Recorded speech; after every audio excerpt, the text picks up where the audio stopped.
Hey Eric, here's what I've come up with for the winder door frames.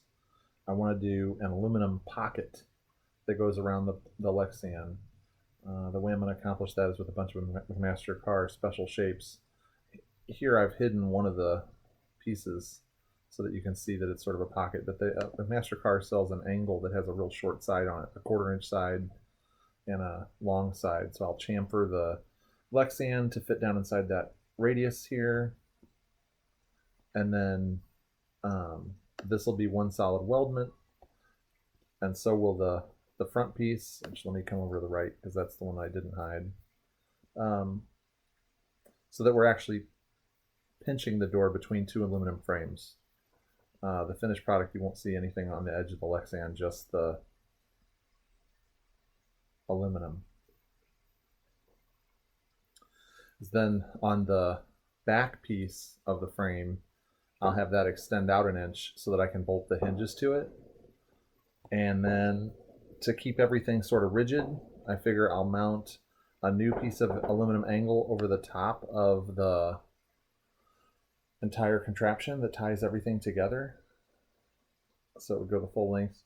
And then another piece of aluminum down here that I'm going to put the hinge in down there. So I'll have adjustability, and it'll be mounted independently of the existing sheet metal, so I can make sure it's nice and rigid. And then in the middle, we'll do those magnetic latches like you said. So I had specced out that latch. That's the rec tube. That's the odd architectural size. That 1/4 inch inside. So anyway, that's my plan for the door frame, to keep it on a separate hinge that's rigid and have an aluminum frame around it, and have a magnetic latch. I'll still use the same handles that are on there now. As far as the brush guard, the original one's in front. That's my model for what we folded up and then tack welded together. Now I just want to do the entire thing out of eighth, 1/8. I had said quarter earlier today, but I think eighth is still almost.